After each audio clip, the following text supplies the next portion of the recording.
December 1984, Cumru Township, Pennsylvania. The body of a strangled woman is dumped in a ravine. For 20 years, the case of Jane Doe lies dormant until a cop and a psychic join forces. I started to see lines of light across a map, and I saw the Brooklyn Bridge. Can a psychic's map locate a killer and solve a 20-year-old murder?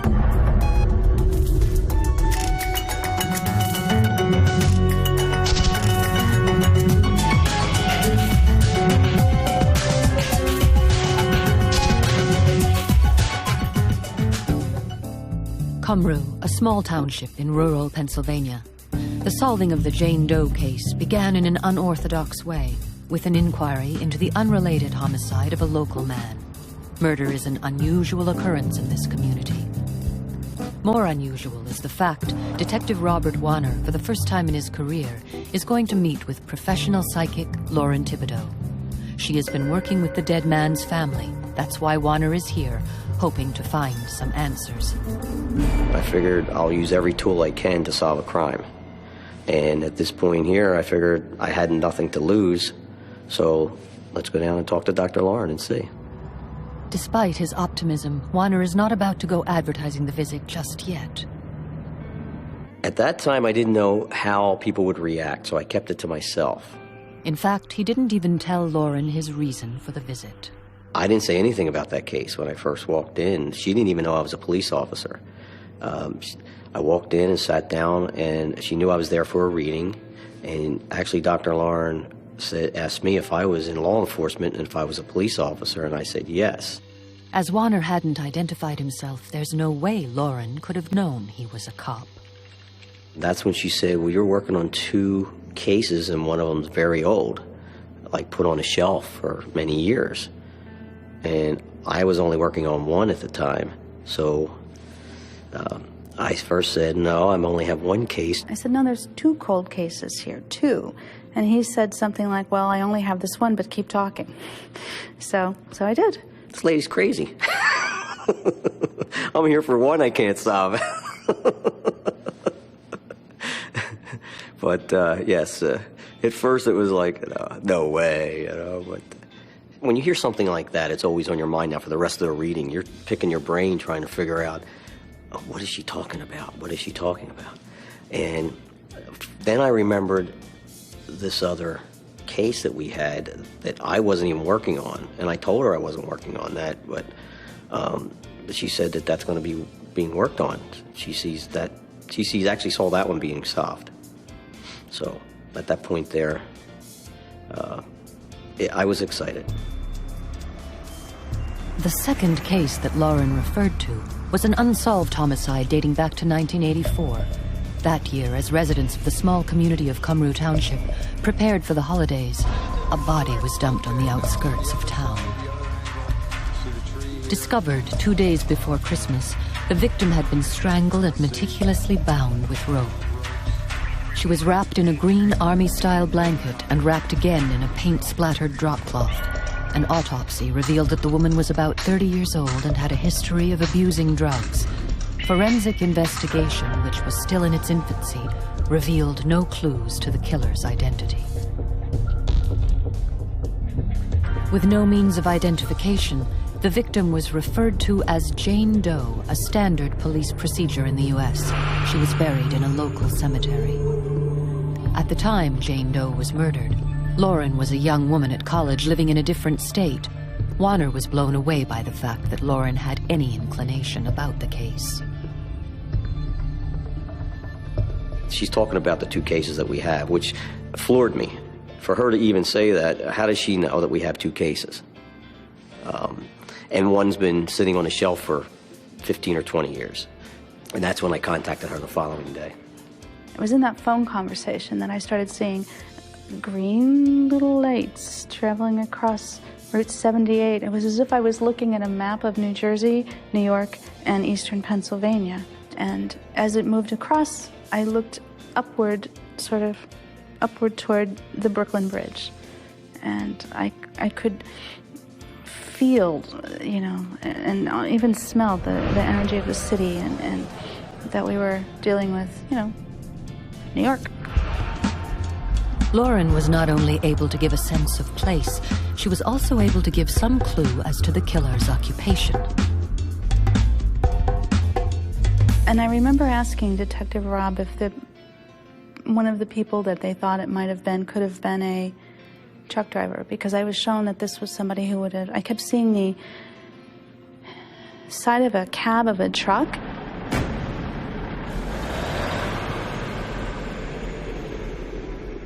So at this point here, I thanked her and left it go at that. I still did not have the case. A few months later, my sergeant had pulled the case out and put it over on my desk and told me, since you're going to be here a while, you might as well start working on this and see what you can do with it. 2 months after Lauren predicted it, Warner was assigned the Jane Doe case. The other case, the murder he went to see Lauren about in the first place, remained unsolved. But for now, Warner focused on the unidentified woman's case. Lauren had also envisioned a truck driver, and sure enough, one of the prime suspects in the original investigation was indeed a truck driver. Back in '84, there was a truck driver that was going around picking up young ladies with reddish-brown hair, strangling them, and dumping them out of his truck. After they were able to capture the truck driver, he admitted to all the ones that he did. He said he was not in Pennsylvania. There was no way of proving he was in Pennsylvania, so we knew it wasn't him. The actual ligatures were tied differently. At that time, there was no connection. Did Lauren get it wrong? Was her vision of the truck driver the man who had already been cleared in the case? Or was she right? Was the woman's murderer simply a different truck driver? And the big question, where was the killer right now? Cold cases are notoriously problematic. Memories fade, evidence becomes contaminated, witnesses die.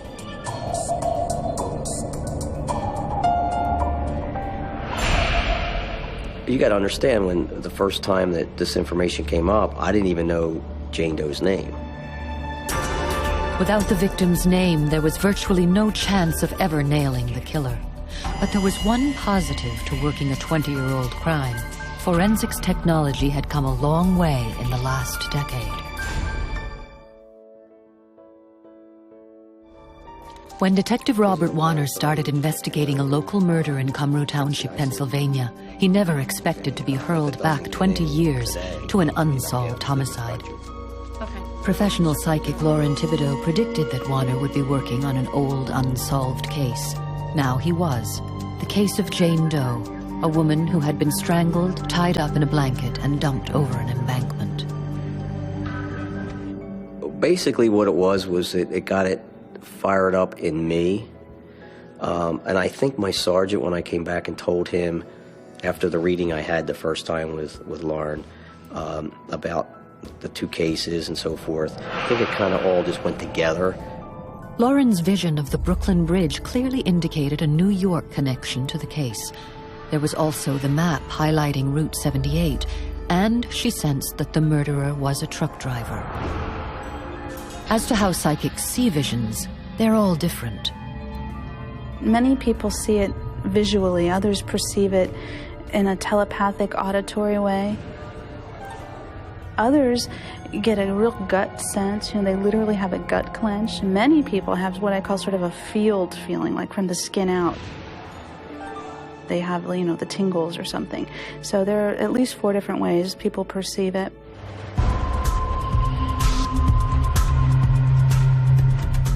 Warner's first challenge was to put a name to the victim.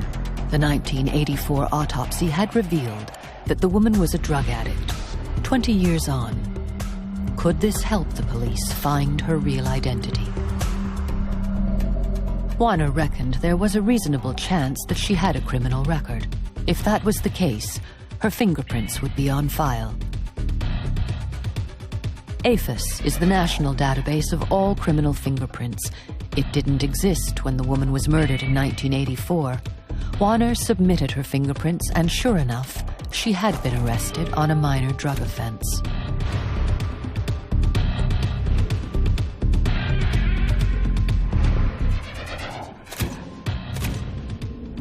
Match gave me Margaret Calciano and Margaret Gravasi. Gravasi was Margie's married name. She was married for about a year in the 70s.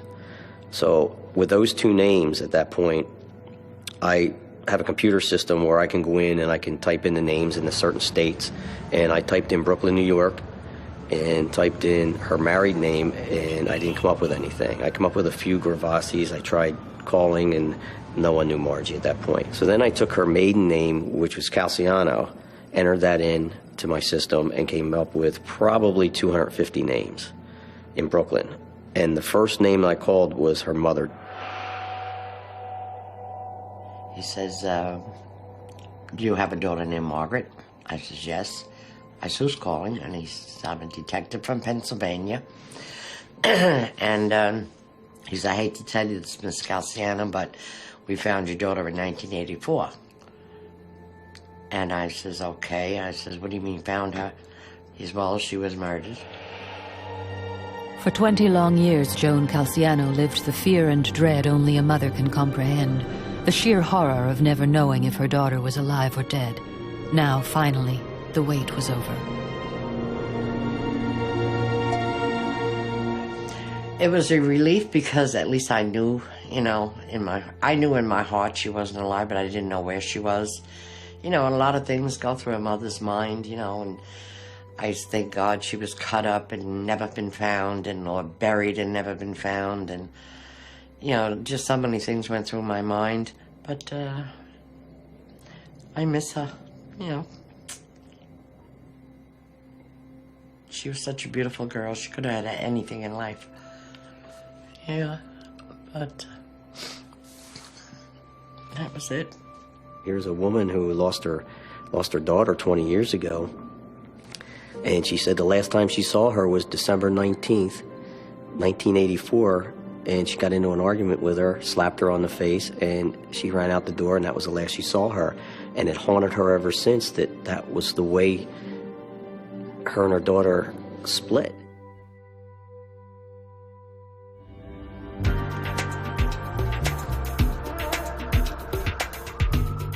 The next day, Warner and his partner drove to Mrs. Calciano's apartment in Brooklyn. She welcomed us in, and there were friends and family members there, and we sat around the kitchen table, and we showed her photos just to make sure that she could ID and say that, yes, that's my daughter. We showed her photos from the autopsy. And we had to ID it, and it was her. And it was hard, to identify her. And then we got down to brass tacks, and we asked them who was involved in this. He asked me if I had any idea who killed her, and I said yes. And I gave him the guy's name. With this information, could Warner find the killer? For almost 20 years, the file on an unidentified female murder victim lay dormant. The Cumru Township Police Department had reached a dead end until Detective Robert Warner met with professional psychic Lauren Thibodeau. Spurred on by Lauren's visions, and with some good old-fashioned police work, Warner was able to identify the woman as Margie Calciano. Margie's family were able to identify who they thought was her killer. All of them said without a doubt Peter, and they gave us the last name of Iosa. Peter was last seen with her. He was, from what the family at that time had told us, he was fatally attracted to her. He would get upset if she was with someone else. He was quite older than her. He was 20 years her senior. He was obsessed with my daughter, and I knew that he had killed her because he disappeared the same day she did, and that was December 19th. He supposedly was a very hothead. He would snap, and he slapped her around before. She was doing coke, and he was giving her money to buy it. And when she needed money, he gave it to her. And he swore nobody would ever have her, and he made sure of that. Yeah. So we kind of had a good feeling that he was a good suspect. When we left, we just didn't know how to find him. We returned back to our station the following day, and I started working on it, and I couldn't find the last name of Peter Iosa anywhere in New York. I couldn't find it anywhere in the United States. According to the Census Bureau, there are 555,864 Peters living in the United States. All Warner has to do is find the right one. And all he has to go on are Lauren's visions. A truck, the map with the beam of light, and the Brooklyn Bridge. Warner calls Lauren. I remember talking to him by telephone not long after about this situation and getting that very visual movie feeling. As he was describing things that he knew about this case, I began to see imagery of a truck driver. Not a big guy, this one. I didn't get a sense of big hulking. On the slender side, definitely a smoker. And I remember seeing the white door of a truck opening, and as if I was looking over the shoulder of the driver stepping out. A thickly quilted sort of plaid, like a thick flannel shirt that you might wear instead of a coat in wintertime. Definitely felt like winter to me. It was very clear that we were at a crisp, cool, almost like could smell lake water near it. And we were at a truck stop somewhere near water. And I guess in this case it would have been the Great Lakes. That region would be on the way. It's almost like a psychic profile of him. I do feel he's a repeat killer. Certainly a lot of sexual violence, rape, assault, that sort of thing. The revelation that this might be the work of a serial killer as opposed to a one-off crime of passion upped the ante for Warner. He was now in a race against time. We have to get him. We need to get him off the street. If he's killed once and he's going to do it again, and how many has he done in between?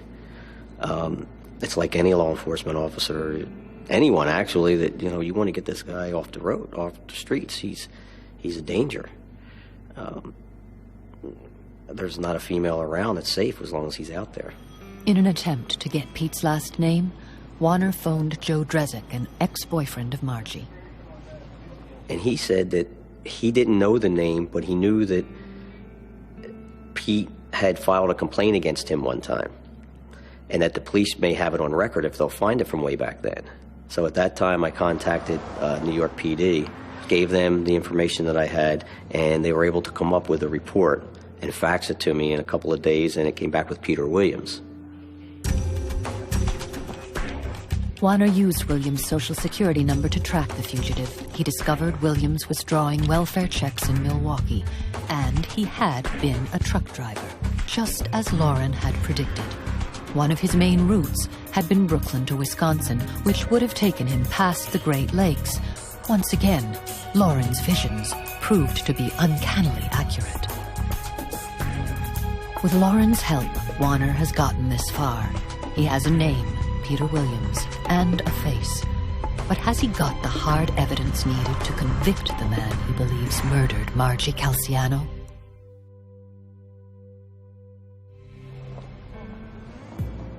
At any given time, there's well over 20,000 women missing in the U.S. Margie Calciano was just another statistic. And for 20 years, she didn't even have a name. Were it not for the collaboration of Detective Robert Warner and professional psychic Lauren Thibodeau, the chances are Margie would have faded into history as an unidentified victim. The combination of psychic intervention and solid conventional police work produced a prime suspect, Peter Williams.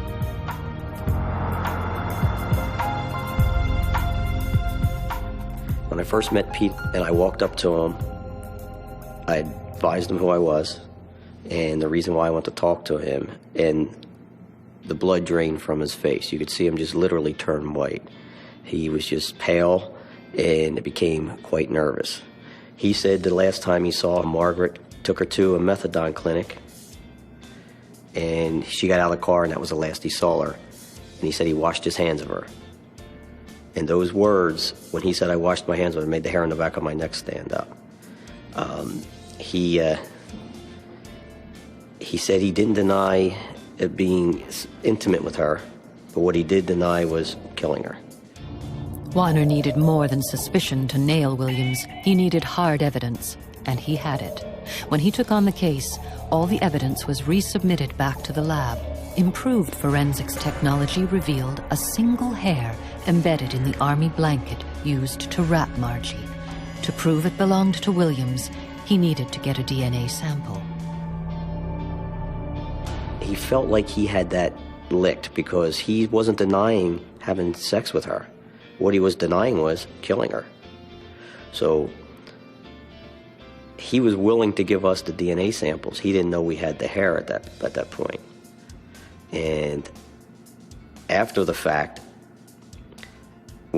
prior to leaving, I basically had told him flat out that we felt he's the one that did this. We knew that he probably wouldn't stay in Milwaukee long, and he didn't. He left a few weeks after we were there. The DNA analysis proved positive. The single hair embedded in the blanket that encased Margie Calciano matched the DNA sample taken from Williams. When we arrested him in Tucson, he looked at it. He didn't say a whole lot. He didn't say he wasn't guilty at that point. What he said was he read the probable cause and saw the hair. And I think that's what floored him. I think he realized that he had it at that point. The DNA profile of the hair recovered from the green blanket matched the DNA profile of Peter Williams. Based on your affiant's investigation, information that your affiant has received and the DNA profile results which were received from mitotyping technologies matching the recovered hair from the green blanket wrapped around the victim and the DNA profile of Peter Williams, I am requesting an arrest warrant be issued for the suspect, Peter Williams. You know what you had to do. Huh? A couple of mistakes. Well, I'm saying a couple of mistakes. Peter Williams was charged with first-degree murder and taken back to Pennsylvania. A month before he was due to face trial, Williams died of cancer. Once again, he had cheated the scales of justice. I wish we could have gone to trial because I would have rather him been found guilty by a jury. It would have been better for the family and friends that way. It would have been a definite closure. I felt I was cheated when he killed her and not knowing where she was all those years. And then I wanted to see his face in the courtroom. I wanted him to see me, and which I felt I got cheated again, you know, and it was hard. I mean, I felt very bad. I broke down and cried because I didn't want it to go that way. I wanted him to see me, but it didn't work. So naturally, I felt I was cheated again, you know. When Margie Calciano had been positively identified, at the request of her mother, her body was exhumed. Today, she is buried in Greenwood Cemetery in Brooklyn, just blocks from her mom's home.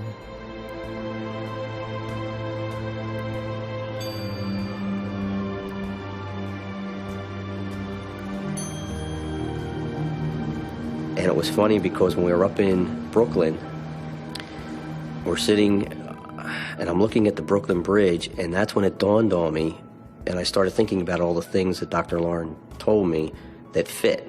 Even though prior to that, it didn't sink in and I wasn't using it. But after I sat there and thought about it, I thought, okay, the Brooklyn Bridge, I just went down the line and all the pieces started fitting in.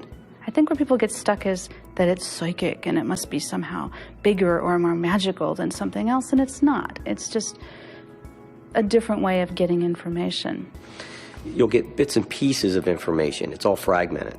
And what you have to do is, it's like a puzzle. It's like a jigsaw puzzle. And you have to sit down and try and place these things into your case.